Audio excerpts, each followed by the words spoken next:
Premiere Pro looks kind of intimidating at first, but don't worry, I got you. So let's go ahead and get started. First, you're gonna...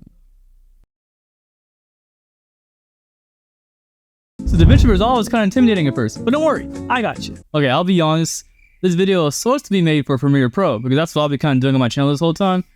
But all these people were saying, oh, I'm switching to Davinci Resolve, oh, I'm switching to this, that. And I kind of want to learn it myself too. So I figured that this would be a good video to do for Davinci, because the things I'm going to show you are literally what I'm about to do, like, to learn Davinci myself, because I don't know how to use it yet. With that said, this tutorial will go over basically what you need to know if you wanted to get into Davinci Resolve quick and dirty, and you were just brand new at it. This is for you. Step number 1. The first step, actually, you're kind of already doing it right now. The first step is to just watch tutorials. It's like simple as that. Just keep watching them. Keep on watching them. But not just any tutorials, actually. Watch short tutorials. Watch a bunch of short tutorials. Watch short things on specific little things, like one thing at a time, and you just add that to your repertoire. Because the way you learn a new editing program, you don't just hop into it. You watch one video, boom, you already know how to use everything perfectly. Blah, blah, blah. No. It's like a whole new language in a way. And you start with baby steps. And so you just watch one video at a time and do that one effect at a time. For example, I can remove a green screen in Premiere Pro pretty easily. I'm not doing it in Davinci Resolve.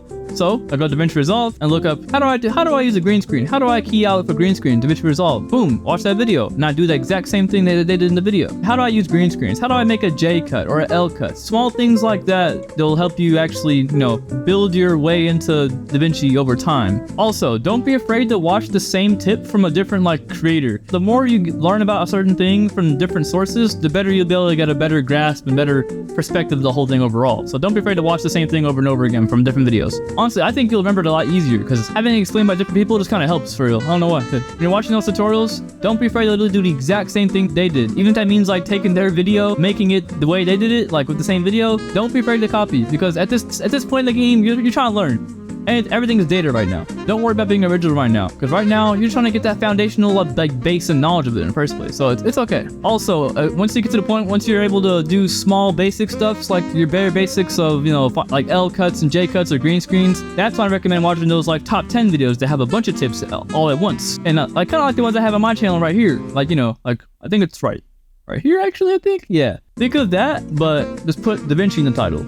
Boom. Honestly, I think I'm gonna start making some of those videos myself because it helped me learn how to use Davinci and also it is good for everyone else to learn as well. So we can all learn together. It's kind of cool, right? The second step, which is kind of intertwined with that first step, is to create. And by that, I mean kind of what I was saying earlier. Don't just watch a tutorial and just never do it ever. Watch the tutorial and actually create that tutorial. The more you actually start making things one by one, you actually start getting to the program. If you don't do that, it's gonna be a lot harder and a lot longer to actually get into the program. Even if it's just 2 minutes long, or a minute long, 30 seconds long, 10 seconds long. As long as you're creating something, you'll be learning the program. With that said, you might not have expensive rigs or really cool cameras or, all that stuff, but you can still make something out of whatever you got. If it means just grabbing some random objects around your house and just filming that because you don't have anything else to record, that's still something. As long as you're creating something, you'll be learning the program, even if it's just small little bits. The final step is immersion. When you're first starting out, I'd recommend watching 1 or 2 big content creators. The Peter McKinnons or the Maddie Hipoja, stuff like that. So watch them, watch their workflows, see how they use their stuff. They'll normally have pretty good tips, but the only issue with those channels like those is that they're kind of just, the whole Peter McKinnon coffee thing, I've done it. I talked about it before already. So yeah. Ultimately, find 2 or 3 creators and just dive into their content. Learn Davinci from those creators.